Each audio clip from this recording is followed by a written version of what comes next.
Hello students, how are you all? From this video we will study about experimental evidence for semi-conservative type of replication. Okay. In previous video I was telling you about that DNA replication is of three types: semi-conservative DNA replication, conservative DNA replication, and dispersive DNA replication. Okay. In this video we will study about semi-conservative type of DNA replication. Okay. थोड़ा revise कर लेते हैं. You know very well, in case of double-stranded DNA, it has two strands, 3' to 5' and 5' to 3'. Okay, between these two strands, hydrogen bonds occurs that provides strongness to DNA molecules. Okay, अब बात चल रही है in case of semi-conservative DNA replication. These both strands of DNA, 3' to 5' and 5' to 3', they act as a parental DNA strands for the formation of new DNA. Okay. अब बात ये थी कि जो सेमी कंजर्वेटिव और डीएनए रेप्लिकेशन में new DNA molecules बनते हैं उनके अंदर एक क्वालिटी ये होती है कि they have one parental DNA strands and another newly synthesized DNA strands. Okay, अब आप देखें इसमें कि जैसे ये 3' to 5' acts as a parental DNA strands, तो जो न्यूली सिंथेसाइज्ड डीएनए स्ट्रैंड्स होगा इट हैज 5' टू 3' पॉलिटी.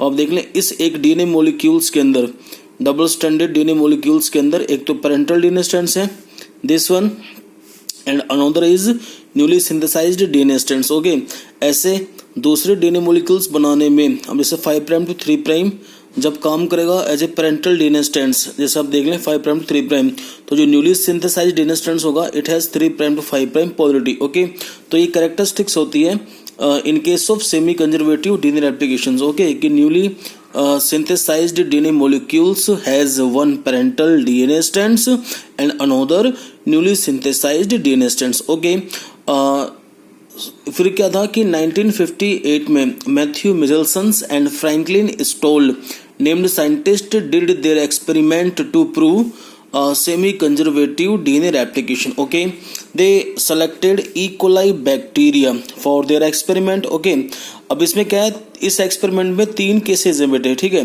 तो आप समझें इजीली. फर्स्ट केस समझ में आएगा तो आप समझ लेंगे सभी केसेस को. ठीक है, first of all they grew E. coli bacteria in a medium that contain 15 NH4Cl. ठीक है, सबसे पहले उन्होंने E. coli बैक्टीरियल सेल्स को उस मीडियम में ग्रो करवाया था जो कंटेन कर रहा है 15 NH4Cl. ठीक है, अब आप यहाँ पर समझें कि जो ये 15 अमोनियम क्लोराइड वाला सॉल्यूशन है, इसमें जो 15 N है, सी हियर 15 जो N है, it is heavy isotope of nitrogen. Okay, it is not a radioactive substance, it is only heavy isotope of nitrogen. ठीक है, you know very well, nitrogen has 7 atomic number and 14 atomic mass. ठीक है, अब जो isotope है, ठीक है, तो उसका भी क्या होगा, एटॉमिक नंबर तो सेम होगा 7, लेकिन जो एटॉमिक मास है इट इज डिफरेंट. तो ये हैवी आइसोटोप है नाइट्रोजन का. ठीक है, अब क्या है यहाँ से आप समझे कि जब उन्होंने E. coli बैक्टीरियल सेल्स को इस मीडियम में ग्रो करवाया था, ठीक है, तो दे ऑब्जर्व्ड पेरेंटल जनरेशन कि जो बैक्टीरियल सेल्स डिवाइड हुई, न्यू बैक्टीरियल सेल्स बनी, दे कंटेन्ड हैवी डीएनए. उनके अंदर उन्होंने ऑब्जर्व किया था हैवी डीएनए. ठीक है, due to presence of heavy isotope of nitrogen. ठीक है, अब इसमें ये था कि जो हैवी बैक्टीरियल जो heavy DNA containing bacterial cells थी, ठीक है, अगर आपसे कोई पूछता है कि भाई किस वजह से जो उनका डीएनए था वो हैवी हुआ था, तो आप आंसर देंगे due to presence of heavy isotope of nitrogen. ठीक है, and you know very well, nitrogen is main source for DNA because DNA contain nitrogen bases. Clear. अब इस केस फर्स्ट में क्या आप समझें. अच्छा, एक दूसरा और था कि जो हैवी डीएनए होता है, ठीक है, heavy DNA is easily separated from normal DNA by the help of a technique that is called centrifugation. Okay, and I have told you in this techniques large or higher density molecules separated due to higher density. ठीक है, अब इसमें ये था ना, बताया था आपको मैंने कि सेंट्रीफ्यूगेशन टेक्निक्स के अंदर बेटा सेंट्रीफ्यूगेशन प्लेट्स होती है और इस प्लेट्स के अंदर काफ़ी जो है होल्स होते हैं जिनमें हम अरेंज करते हैं टेस्ट ट्यूब को। अब इस टेस्ट ट्यूब में क्या है, कल्चर मीडियम है, ठीक है। अब इस कल्चर मीडियम में जैसे सपोज करें कि नॉर्मल डीएनए वाली बैक्टीरियल सेल्स भी हैं और heavy DNA containing bacterial sales भी हैं, ठीक है। तो इसमें क्या होगा, सिंपल है कि जो heavy DNA containing bacterial cells हैं they settle down at the bottom of the test tube, ठीक है। और जो नॉर्मल वाली हैं, ठीक है, जो normal DNA containing bacterial cells हैं वो ऊपर तैरते रहेंगे, ठीक है। तो इस टेक्निक से देखो इसमें क्या होता है कि सेंट्रीफ्यूगेशन में रोटेशन होता है। रोटेशन 1 मिनट्स में 15,000 टू 20,000 टाइम रोटेशन होता है। इससे फिर वही होगा ना कि जो हाई डेंसिटी वाले मॉलिक्यूल्स हैं they settle down at the bottom of the test tube, ठीक है। और जो है, अच्छा इसमें एक चीज़ और थी कि सेंट्रीफ्यूगेशन टेक्निक्स में एक हम कह सकते हैं कि एक वो केमिकल्स यूज किया गया था बेटा, सीजियम क्लोराइड, ठीक है। और जो ये केमिकल था सीजियम क्लोराइड, ठीक है, ये एग्जाम्पल है मतलब एक डेंसिटी ग्रेडियंट्स का, ठीक है, कि हम इसके बेस पे जो हायर जो मतलब हाई डेंसिटी वाले मॉलिक्यूल जो डीएनए मॉलिक्यूल्स हैं वो इजीली सेपरेट हो जाते हैं, ठीक है। तो हम बता सकते हैं कि जो सीजियम क्लोराइड था उसने इस टेक्निक्स में काम किया था एज ए डेंसिटी ग्रेडियंट्स का, ठीक है। तो आपको इजीली ये समझना है, ठीक है, कि फर्स्ट केस के अंदर क्या हुआ था कि जो इक्वलाई बैक्टीरियल सेल्स थी वो इक्वलाई बैक्टीरियल सेल्स को उन्होंने ग्रो कराया था उस मीडियम के अंदर जो कंटेन कर रहे हैं 15NH4Cl। और बता चुका हूं आपको मैं कि जो 15N है वो हैवी आइसोटोप ऑफ नाइट्रोजन है, ठीक है। अब इसमें ये था कि due to presence of this heavy isotope of nitrogen, ठीक है, जो बैक्टीरियल सेल्स बनी थी दे हैव हैवी डीएनए, क्या रख रही थी वो, हैवी डीएनए, ठीक है। उसमें बता चुका हूं अभी आपको मैं कि heavy DNA molecules can be easily separated from the normal DNA by the help of A techniques that is called centrifugation, ठीक है। और सेंट्रीफ्यूगेशन टेक्निक्स में क्या होता है कि जो हायर डेंसिटी वाले डीएनए मॉलिक्यूल्स होंगे वो इजीली सेपरेट हो जाएंगे, ठीक है। और इसमें बताया ना अभी एक केमिकल्स होता है जो काम करता है as a density gradients, caesium chlorides, okay. अब इसमें क्या था, क्या आपको पता लग चुका है कि जो पेरेंटल जनरेशन बनी थी बैक्टीरियल सेल्स की वो क्या रख रही है, हैवी डीएनए, ठीक है। अब आप समझे कि इस सेकंड के अंदर क्या हुआ था, ठीक है, कि जितनी भी जो ये हैवी डीएनए कंटेनिंग जो बैक्टीरियल सेल्स थे, ठीक है, के सेकंड, और इन बैक्टीरियल सेल्स को ना लिख लेते हैं यहां पर अपन heavy DNA containing E coli bacterial cells, ठीक है, they transferred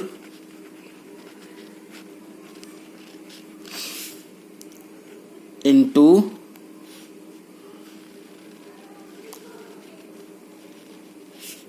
(14NH4Cl) medium, normal medium, इसमें नॉर्मल नाइट्रोजन है, ठीक है। अब क्या हुआ कि जब heavy DNA containing bacterial cells को यहाँ पर ट्रांसफर किया गया था, ठीक है, तो अब दिमाग लगाएं कि जो ये सेल्स थी ये डिवाइड हुई हैं, डिवाइड होकर न्यू सेल्स बनेंगी। अब न्यू बैक्टीरियल सेल्स जो बनेंगी, ठीक है, जब सेल्स डिवाइड होंगी तो डीएनए भी रेप्लिकेशन शो करेगा, ध्यान रखें, ठीक है। अब जो न्यू बैक्टीरियल सेल्स बनी हैं, ठीक है, दे कंटेन हाइब्रिड डीएनए, ठीक है। अब ये क्या था, ये एक्सपेरिमेंट उन्होंने जो रिजल्ट था वो ऑब्जर्व किया था आफ्टर 20 मिनट्स, ठीक है, and they obtained first generation, okay. और फर्स्ट जनरेशन में उन्होंने ऑब्जर्व ये किया था बेटा कि जितनी भी बैक्टीरियल सेल्स थी दे हैव हाइब्रिड डीएनए, ठीक है, वो क्या रख रही हैं, हाइब्रिड डीएनए। अब इस हाइब्रिड डीएनए में एक तो क्या होगा, हैवी डीएनए स्ट्रैंड्स होगा, ठीक है, हैवी डीएनए स्ट्रैंड्स जिसको मैं इंडिकेट कर रहा हूँ 15N से। हैवी डीएनए स्ट्रैंड्स कब बनेगा, due to presence of heavy isotope of nitrogen, ठीक है। और जो दूसरा है स्ट्रैंड्स वो है लाइट डीएनए स्ट्रैंड्स, यहाँ पे आप लिखते हैं 14N। जो लाइट डीएनए स्ट्रैंड्स बना है किससे बना है, 14N से, ठीक है। तो उन्होंने क्या किया था कि दो बैक्टीरियल सेल्स को ऑब्जर्व किया था फर्स्ट जनरेशन में, ठीक है, और दोनों ही रख रही थी वो हाइब्रिड डीएनए, ठीक है। एक तो बताया ना कि हैवी डीएनए स्ट्रैंड्स, और दूसरा हो गया लाइट डीएनए स्ट्रैंड्स। अब ये जो केस है वो प्रूव कर रहा है सेमी कंजर्वेटिव टाइप डीएनए रेप्लिकेशंस को, ठीक है। वो किस तरह, वो आप देखें इस तरह, ठीक है, कि जैसे जो heavy DNA containing bacterial cells थी, ठीक है, तो अब यहाँ पर आप समझें इस चीज़ को। ये हैवी डीएनए है 3' to 5', 5' to 3', ओके, ये देख लें आप इस चीज़ को। अच्छा, अब in heavy DNA bacterial cells को जब ट्रांसफर किया था इस नॉर्मल मीडियम के अंदर, ठीक है, तो वही है कि सेल्स जब डिवाइड हुई तो इन्होंने भी जो डीएनए मॉलिक्यूल्स हैं दे स्टार्ट टू रेप्लिकेट्स, ठीक है, और जब रेप्लिकेशन चला, ठीक है, तो जब न्यू डीएनए मॉलिक्यूल्स बने न्यू बैक्टीरियल सेल्स के अंदर, लेकिन वो बने कौन से थे, हाइब्रिड डीएनए, लिख देते हैं यहाँ पर hybrid DNA containing bacterial cells, ठीक है। अब यहाँ पर दिमाग लगाएं आप, ठीक है, कि जब रेप्लिकेशन हुआ होगा, ठीक है, तो इसने प्रूव किया सेमी कंजर्वेटिव को। जैसे अब 3' to 5' है ये वाला, अब ये स्ट्रैंड्स है पेरेंटल डीएनए स्ट्रैंड्स, ठीक है, और जो न्यूली सिंथेसाइज्ड डीएनए स्ट्रैंड्स होगा इट हैज 5' to 3' पोलैरिटी, ठीक है। अब ये बन गया एक न्यू डीएनए जिसके अंदर ये तो हैवी डीएनए स्ट्रैंड्स है 15N और ये है लाइट डीएनए स्ट्रैंड्स, ठीक है। तो मैं कह चुका हूँ कि हैवी डीएनए आया किसकी वजह से था, हैवी स्टॉप ऑफ नाइट्रोजन की वजह से, ठीक है। ऐसे ही दूसरा स्ट्रैंड्स 5' to 3', 5' to 3', ये काम कर रहा है पेरेंटल डीएनए स्ट्रैंड्स का। अब जो न्यूली डीएनए स्ट्रैंड्स बनेगा बेटा उसकी पोलैरिटी क्या होगी, 3' to 5'। तो अब देख लीजिए दो डीएनए मॉलिक्यूल्स बन चुके हैं, लेकिन ये दोनों डीएनए मॉलिक्यूल्स कैसे हैं, हाइब्रिड डीएनए मॉलिक्यूल्स हैं, ठीक है, क्योंकि एक तो क्या हैवी डीएनए है, दूसरा क्या है लाइट डीएनए, ठीक है। तो ये ऑब्जर्व किया था उन्होंने फर्स्ट जनरेशन के अंदर, जो उनको मिली थी 20 मिनट्स के बाद, ठीक है। तो इसने ये प्रूव कर दिया कि जो डीएनए रेप्लिकेशन है वो क्या है, सेमी कंजर्वेटिव टाइप है, जिसमें देख लो ना जो दो जो न्यू डीएनए मॉलिक्यूल्स बने हैं वो रिजर्व कर रहे हैं पेरेंटल डीएनए स्ट्रैंड्स को 3' to 5' और यहाँ पर 5' to 3', जो रेड कलर से इंडिकेट किया है मैंने, ठीक है। फिर उन्होंने क्या किया कि जो hybrid DNA containing bacterial cells थी they again transferred these bacterial cells into normal medium, वापस 14NH4Cl मीडियम के अंदर, ठीक है जी।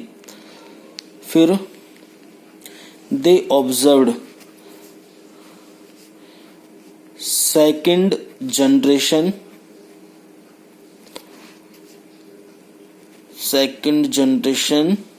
आफ्टर 40 मिनट्स, ठीक है। तो after 40 minutes they observed 4 bacterial cells. Out of these 4 bacterial cells, बहुत सारी बैक्टीरियल सेल्स थी जो न्यू बनी थी, लेकिन एग्जांपल दे रहा हूँ आपको मैं 4 का, ठीक है। इनमें से क्या थी कि जो 2 बैक्टीरियल सेल्स थी दे कंटेंड लाइट डीएनए, ये दोनों जो बनाए हुए लाइट डीएनए मॉलिक्यूल्स हैं, ठीक है, जिनके दोनों स्ट्रैंड्स 3' to 5', 5' to 3'। तो लाइट डीएनए है तो आप यहाँ पर लिख सकते हैं 14N और यहाँ पर भी क्या लिखेंगे 14N, ऐसे ही 14N और 14N, ये 14N इंडिकेट कर रहा है लाइट डीएनए स्ट्रैंड्स को, ठीक है। और 2 बने थे हाइब्रिड डीएनए स्ट्रैंड्स, ठीक है, जैसे एक हैवी डीएनए स्ट्रैंड्स हो गया, ठीक है, और दूसरा क्या होगा अब लाइट डीएनए स्ट्रैंड्स होगा, ठीक है।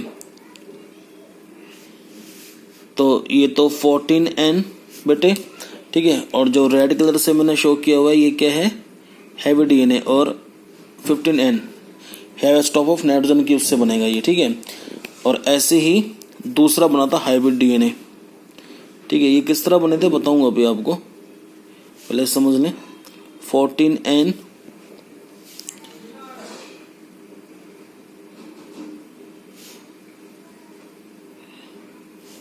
और ये 15N, ठीक है। तो सेकंड जनरेशन में 2 तो हाइब्रिड डीएनए आए थे बेटा और 2 लाइट डीएनए, ठीक है। तो रेशियो था इनका 1:1, ठीक है। अब ये कैसे आया था ये आप समझें, ठीक है। मैंने आपको बताया था कि जो फर्स्ट जनरेशन थी, ठीक है, उस फर्स्ट जनरेशन में, ठीक है, हाइब्रिड डीएनए था, ठीक है। और हाइब्रिड डीएनए में बताया था ना कि एक तो हैवी डीएनए स्ट्रैंड्स है और दूसरा लाइट डीएनए स्ट्रैंड्स है, ठीक है। अब इसको आप लीनियर फॉर्म में देख लें, जैसे 3' to 5', एक हैवी डीएनए स्ट्रैंड्स हो गया, ठीक है। और ये क्या है 5' to 3', लाइट डीएनए स्ट्रैंड्स हो गया, ठीक है। अब ये एक जो हाइब्रिड डीएनए है, ठीक है, ये वाला, ठीक है, अब ये 2 डीएनए मॉलिक्यूल्स बनाएगा, ठीक है। और आप देख लीजिए उन 2 डीएनए मॉलिक्यूल्स में से एक तो बनेगा हाइब्रिड और एक बनेगा लाइट, ठीक है। अब जैसे ये है कि 3' to 5', यहाँ पर आप देख लीजिए जब 3' to 5' acts as a parental DNA strands, ठीक है, तो जो न्यूली सिंथेसाइज्ड डीएनए होगा बेटा वो लाइट होगा, 5' to 3', लाइट डीएनए स्ट्रैंड्स बनेगा वो, ठीक है। तो एक ये डीएनए मॉलिक्यूल्स बन गया हाइब्रिड डीएनए मॉलिक्यूल्स, ठीक है। और जब ये नीचे वाला 5' to 3', जब ये एक्ट्स करेगा as a parental DNA strands 5' to 3', तो जो न्यूली सिंथेसाइज्ड डीएनए है इट हैज 3' to 5' पोलरिटी। तो आप देख लीजिए कि इस एक डीएनए मॉलिक्यूल से, इस एक हाइब्रिड डीएनए मॉलिक्यूल से 2 डीएनए मॉलिक्यूल्स बने हैं, जिसमें एक तो क्या है हाइब्रिड है और एक क्या है बच्चा नॉर्मल है, ठीक है। हाइब्रिड डीएनए, नॉर्मल डीएनए, ठीक है। और बताया था ना कि जब डीएनए रेप्लिकेशन होता है तो डबल स्ट्रैंडेड जो ये मॉलिक्यूल्स था इसके हाइड्रोजन बॉन्ड्स क्या होंगे सेपरेट होंगे, और ये जो डीएनए स्ट्रैंड्स हैं 3' to 5', 5' to 3', जो पेरेंटल डीएनए स्ट्रैंड्स वो क्या होंगे सेपरेट होंगे और वो हेल्प करेंगे रेप्लिकेशन में, ठीक है। ऐसे ये तो बात होगी एक हाइब्रिड डीएनए की, ठीक है। लेकिन इसमें बने कितने थे 2 हाइब्रिड डीएनए। अब दूसरे हाइब्रिड डीएनए की बात कीजिए, ठीक है, कि सेम है दूसरा हाइब्रिड डीएनए है तो उसका भी 3' to 5', और जब हाइब्रिड डीएनए है तो बेटा दूसरा आप लाइट बनाएंगे 5' to 3', ठीक है। ये हाइब्रिड डीएनए है, अब ये बनाएगा न्यू डीएनए मॉलिक्यूल्स, ठीक है। बताया एप्लीकेशन में हाइड्रोजन बॉन्ड्स ब्रेक होगा, डीएनए स्ट्रैंड सेपरेट होंगे। अब जैसे एक डीएनए स्ट्रैंड्स है 3' to 5', वो काम करेगा एज ए मास्टर स्ट्रैंड्स है ना दिस वन। तो जो न्यूली सिंथेसाइज्ड डीएनए स्ट्रैंड्स है उसकी पोलरिटी क्या होगी 5' to 3', और नाइट्रोजन बेसेस के बीच में क्या बन जाता है हाइड्रोजन बॉन्ड्स। अब ये वाला काम करेगा पेरेंटल डीएनए स्ट्रैंड्स का, तो इसको आप यहाँ बना लीजिए 5' to 3', और जो न्यूली बनेगा वो डीएनए स्ट्रैंड्स की पोलरिटी क्या होगी 3' to 5', और नाइट्रोजन बेसेस के बीच में क्या बन जाते हैं हाइड्रोजन बॉन्ड्स, ठीक है। तो आप देख लीजिए इस हाइब्रिड डीएनए ने 2 बना दिए, एक तो क्या बनाया है इसने ड्यूरिंग एप्लीकेशन हाइब्रिड डीएनए, और एक क्या बनाया बेटा लाइट डीएनए, ठीक है। ये 1 हाइब्रिड डीएनए था और ये सेकंड हाइब्रिड डीएनए था सॉरी, और ये फर्स्ट हाइब्रिड डीएनए। देख लीजिए इस एक हाइब्रिड डीएनए से 2 बने, इससे भी 2 बने, ठीक है। तो बता ना सेकंड जनरेशन में 2 तो क्या आए थे हाइब्रिड डीएनए 1, 2, और 2 आए थे नॉर्मल डीएनए यानी कि light DNA, normal you can say that or you can say that light DNA, ठीक है। तो ये देख लीजिए आप, ठीक है। तभी तो बताया मैंने कि रेशियो क्या था 2:2, 1:1, ठीक है। तो ये तो है आपका देखो एनसीईआरटी लेवल। अब इसमें क्या है कि अगर आपसे पूछते हैं, ठीक है, क्वेश्चंस के अंदर कि जो थर्ड जनरेशन सेकंड जनरेशन तक दिया हुआ है अपना, ठीक है, लेकिन फिर भी माइंड में सेट रखना अगर आपसे कोई पूछता है, ठीक है, कि 60 मिनट्स के बाद जो थर्ड जनरेशन मिली थी, ठीक है, उसमें कितनी जनरेशन्स आई थी, उसमें आई थी बेटा 8 जनरेशन्स, ठीक है। और इन 8 जनरेशन में से, ठीक है, 2 हैड हाइब्रिड डीएनए और 6 लाइट डीएनए, और रेशियो क्या आएगा 1:3, ठीक है। ये बताऊंगा आपको बाद में, अभी नॉर्मली समझे, ठीक है। और फिर 4th जनरेशन मिली थी आफ्टर 80 मिनट्स, और उसमें थी 16 जनरेशन मिली थी बैक्टीरियल सेल्स की, ठीक है। उनमें से 2 तो हाइब्रिड और 14 लाइट। ये रेशियो था 1:7, ठीक है। ये 14 तो लाइट डीएनए वाली बैक्टीरियल सेल्स थी और ये 2 क्या थी, हाइब्रिड डीएनए वाली। ऐसे इसमें जो 60 मिनट्स के बाद मिली थी, 6 तो लाइट डीएनए कंटेनिंग वाली और 2 थी बेटा हाइब्रिड डीएनए रखने वाली, ठीक है। तो लेकिन मेनली अब आपको ये समझना है फर्स्ट और सेकंड जनरेशन के बारे में, ठीक है। अभी जो था ये प्रूव कर रहा है बेटा सेमी कंजर्वेटिव रेप्लिकेशन को, ठीक है।